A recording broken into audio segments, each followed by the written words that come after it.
បាទទូស្ដីបងប្អូនទាំងអស់គ្នាបាទនេះគឺជាមុខម្ហូបមួយបាទគឺឆាត្រីបងប្អូនឆាត្រីលាយផ្តិតបងប្អូនបាទឆ្ងាញ់ណាស់បងប្អូនបាទហ្នឹងហើយមុនដំបូងយើងដាក់មានត្រីមានផ្តិតអីរឿងធ្វើឲ្យត្រាច់ចឹងទៅបាទហើយដាក់ខ្លាញ់ចូលក្នុងខ្ទះរួចហើយឲ្យវាក្តៅណាបាទរួចហើយយើងដាក់ខ្ទឹមដាក់អីចូលចឹងទៅណាបងប្អូនបាទ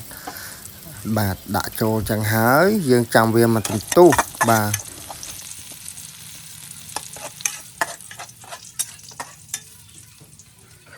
បាទមើលvàoល្មមហើយយើងក៏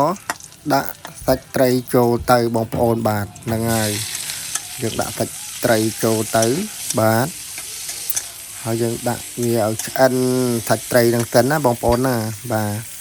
ហ្នឹងហើយបាទមើលតើសាច់ត្រីហ្នឹងវារឿង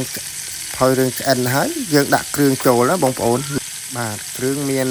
ទឹកត្រីបាទហើយក៏មានស្ករមានប៊ីចេងបាទហើយនឹងប្រេងគ្រុំបងប្អូនខ្មៅហ្នឹងបាទ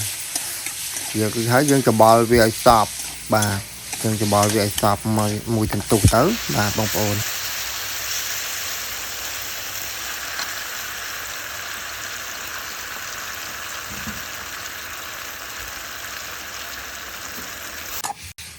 បាទបើយើងគិតថាល្មមហើយយើងបងផ្តិតចូលប៉ុន្តែខ្ញុំមិនបានថតរឿងបងតែបងចូលទៅហើយបងប្អូនបាទបងផ្តិតចូលហើយយើងច្បល់វាឲ្យសព្វណាបងប្អូនហើយទុកវាមួយទន្ទុះឲ្យវាឆ្អិនទាំងអស់ណាបងប្អូនបាទបាទ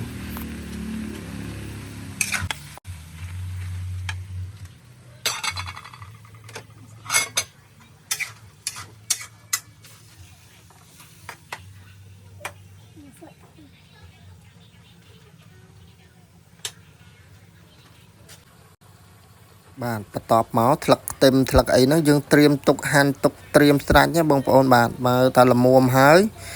យើងបង់ថ្លឹកខ្ទឹមចូលទៅបាទបង់ចូលទៅយើងច្បល់វាមកតាទៀតទៅវារួចរាល់ហើយបងប្អូនវាឆ្អិនហើយបាទហ្នឹងហើយម្ហូបហ្នឹងមានតែប៉ុណ្្នឹងឯងអរគុណបងប្អូនសូមជម្រាបលាបាយបាយ